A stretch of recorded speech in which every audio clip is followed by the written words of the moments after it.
Take a pit stop for all things NASCAR with the Four Tire Change podcast. Here is your host, Dawson Iserlo. It's the Four Tire Change podcast, ESPN Southwest Louisiana. Dawson Iserlo back with you. Another playoff race, the round of 12 in the NASCAR Cup Series underway, and we're here to break it all down. Let's get into it, man.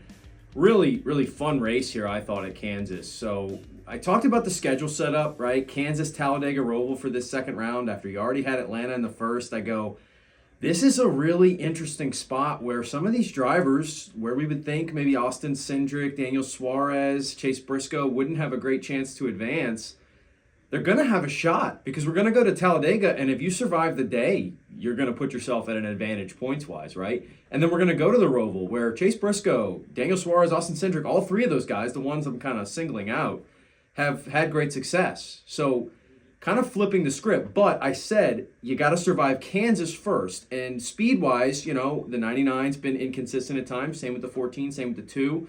So we wondered if they were going to have it there to kind of put themselves in a good position going into those next two races. And I thought it was also really unique that Kansas was the first one.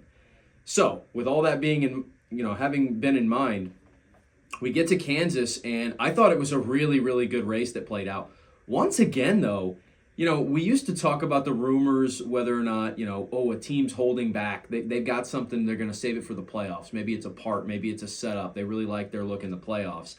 They're going to wait and hold it out. I feel like those days are starting to be gone, right? And I know we got the specs and we have the, you know, the manufactured parts, and there's less that you can do anyway.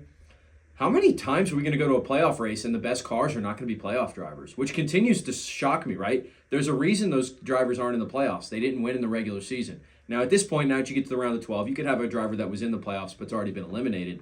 But that's not what happened here. You had, again, drivers who were not in the playoffs at all end up running up front. And, you know, whether it was Ross Chastain, who we'll get to, Martin Truex Jr., Kyle Busch, drivers who, you know, just aren't in there anymore, finding ways to have a ton of speed, that was really, really impressive. And, you know, I saw early in this race, as Kyle Busch is starting to kind of come out of this thing, it feels like he's got a great chance. I know Christopher Bell was fast. I know you had a couple of drivers who are in the playoffs that flirted with the idea of having race-winning speed. But all in all, this was a really fascinating race as the ebbs and flows started to take place. Now, down the stretch here, Kyle Busch is in a position to try and win this thing. And here's where you have a very unique set of circumstances. And Kyle Busch's comments after the race stunned me. They really did. Busch is leading this thing. You know, there's less than 50 laps to go. He's going to have a chance to extend that streak to 20 years, the streak that we've been talking about for so long now. And he's trying to pass a car in Chase Briscoe that's on the lead lap, but is about to go a lap down.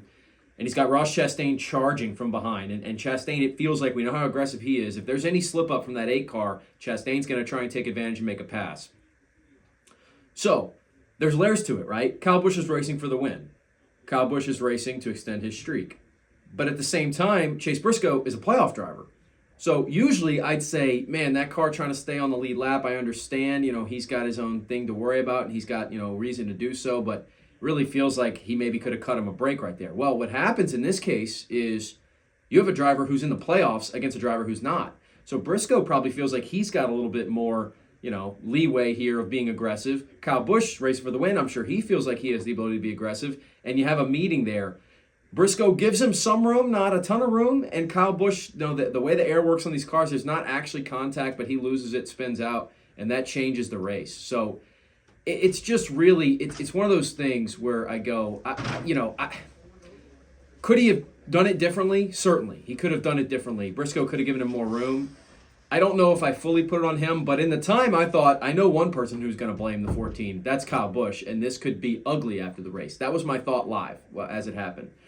As it turned out, and I know I'm fast-forwarding a little bit, we'll get back to the end of the race, Kyle Busch afterwards really, I thought, a very mature answer. And we know Kyle Busch maturity has been an interesting topic for him over his career, but he's a driver that's, you know, getting to that age of 40, and it feels like he's a different guy now. And he goes, it's a tough deal, right? Trying to get everything he can, knew he didn't have time to kind of let up and be patient with that pass, thought he could get around it. The gap closed, the air took it off the car, and he wrecks. He did not blame Chase Briscoe. So I was really surprised by that, and, you know, I think kind of a fair way to assess it. Unfortunate deal. I found myself kind of rooting for Kyle Busch to pull it off in that moment, which is kind of crazy to say, right? I've always had mixed feelings about the driver. But in that moment, I was like, man, this would be a great story. Get him to extend that. He's been so close so many times this year. Just like Chris Buescher. I was happy to see Buescher win a couple weeks back. Kyle Busch kind of has deserved to win at least a race or two this season, and it just hasn't happened. So all that being said, he's out. Now you're going, well, wait, how about another storyline? Martin Truex Jr., final Cup Series season. I know he was in the playoffs, but now is eliminated. Could he get in there? Ross Chastain's up there as well. How's this thing going to play out? And then, of course, the Hendrick cars. Alex Bowman continues to have speed week in and week out. He's been impressive. And as this thing goes, a couple of restarts, couple of accidents at the end, and it's Ross Chastain who forges ahead. It looked like Byron was going to have a chance to run him down, and Byron was putting down good lap times. At times was making up a little bit of ground. Ultimately just didn't have enough to get to him, and Ross Chastain is your race winner at Kansas. Another non-playoff driver. It's the second time Ross has done this. He, of course, won the championship race last year, but was ineligible for the championship because he had been eliminated from the playoffs. So he won that one when Blaney won the championship. Now he wins Kansas in a race where I said last week, I thought this was massive for whoever won it to not have to put themselves in a position to deal with points heading to Talladega. Nobody did that. Now, William Byron put himself in a great spot, as we'll get to the cut line now. Byron is plus 34. He can still afford a bad race at Talladega, but think about it this way. A DNF on the first lap, which has happened at Talladega many a times, a DNF on the first lap is going to put you in a spot where he's plus 34. You're going to be below the cut line or close to it if you DNF at Talladega. So there's still not really much margin for error for any of these drivers. And I think that's fascinating. And that's, again, the setup of how they did the scheduling this year with the playoff races. I don't know if I love the way you're going to crown a champion at the end of this, but I do love the drama it's going to bring. And you can't deny that, and that's where we are. So, like I said, Byron's plus 34. Ryan Blaney, another solid day, is plus 28. Christopher Bell, similar for him, plus 28. Kyle Larson is plus 18, had some struggles here today, but of course the big playoff point buffer helped him out, and he's in a good spot. Denny Hamlin's plus 11, big day for the 11 team to get some of those points back and put himself on the good side of the cut line. Like I said, though, think about that, plus 11. I mean, if he has a bad finish at Talladega, he is already behind the 8 ball again. So there's still no room for error for the majority of these drivers. Maybe a slight room for error for the top 3, Byron, Blaney, and Bell. Larson has a bit. Once you get to Hamlin, there's not much of an advantage, sitting there at all. Bowman's plus 8. He's been so good in these playoffs. That 48 team is clicking at the right time, and kind of to the surprise of me and many. Chase Elliott sits at plus 4. So despite, everything you say about where the 9 team's been and their success recently, 4 points to the good. He's got really not a big window there. Logano plus 4. Tyler Reddick minus 4. One of the real surprises was Reddick struggling in this race. You figure Kansas, a place he's always so good, it just didn't have it. And that's going to happen. The 45 team didn't bring their best car. Reddick didn't have his best day, and they find themselves trying to make up ground. Why is that significant? Well, we know Reddick's going to have speed at the Roval, but he's been inconsistent at the drafting tracks. I mean, Reddick's not been up there. He does not have a win, I don't believe, at any of those places. So Talladega is going to be a survival day for the 45. They've got to try and find a way to get some stage points and or get a good finish out of the deal, because right now he sits below that cut line. I mentioned Logano, who's plus 4. He got it out a P14 finish in this race. Again, wasn't always pretty, but he found a way. So he puts himself in a pretty good spot. And then how about Daniel Suarez? Maybe the drive of the day. A driver who we knew, and I said it, just find a way to get a decent finish at Kansas and then make up your ground at Talladega and the Roval. He finishes P13. He was in the 20s. He flirted with being a lap down at different times in this race. Did not have a great car.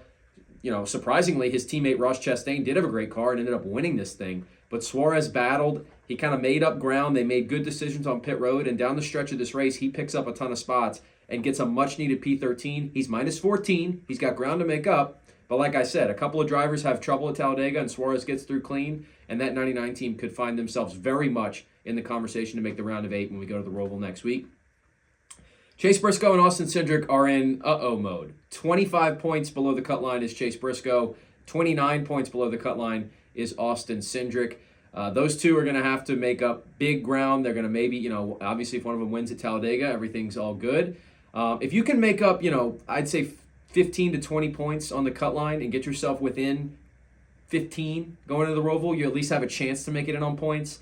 But for those two drivers, the biggest hill to climb, and just not having great days, it ends up hurting them here pretty bad at Kansas. So, look, exciting race at Kansas. I after what Bristol was and people not being super ecstatic with it, I think we got back to our mile-and-a-half track where we know this package does well. I really like the comers and goers and everything that kind of happened with this one. And all in all, I thought it was a fascinating race. Now we move on, like I said, to Talladega, and all bets are off. I mean, really, anything could happen this weekend.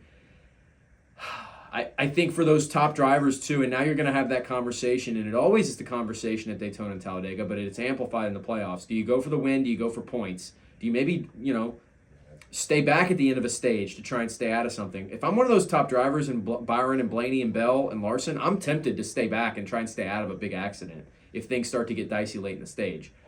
Now, at the same time, if you're up there in the top 10, you're going to have to try and go get the stage points, right? And try and just nail something down. That way, hey, if we get wrapped up in something at the end, at least we have some stage points to go home with and we can go to the Roval with a fighting chance. Those 3-4-ish drivers, I think that's the case. The rest of these teams, they've got to try and get stage points. 7 or 8 stage points in each stage could put you in a massive advantage. You talk about being +4 for a guy like Chase Elliott. If he walks away with 15 stage points and, even doesn't have a great finish, but let's say he gets 25 points for the race finish, that's a 40-point day, and that puts him right where he needs to be. So I think it's going to be the interesting strategies are going to be all over the place. And then you also, by the way, you have 26 drivers who are not going to be in the playoffs that also want to win Talladega, and they're not going to be cutting you any breaks at one of the world's fastest super speedways. So I can't wait. I think it's going to be fun. For the race win, I mean, throw a dart at the wall. Who do you think? I guess I'll go with a playoff driver. Just feels like we've had too many non-playoff drivers spoiling the party. And for that reason, I'll go with Joey Logano and just the Ford speed at the drafting tracks. We know we've seen it before. And Logano has been just kind of slippery, just snaking his way through these playoffs. Didn't have a ton of speed, didn't have a great regular season, but there he is, alive and well above the cut line. I think maybe the 22 team goes to victory lane at Talladega, but I would not be surprised to see really anybody pull off the victory there. So should be fun. Hope you continue to tune into the Four Tire Change podcast. Like, comment, subscribe if you haven't already. And we'll be back next week to recap Talladega and to give a preview of the Charlotte Roval, which should be a lot of fun as well. This has been Dawson Eisler for Four Tire Change, signing out.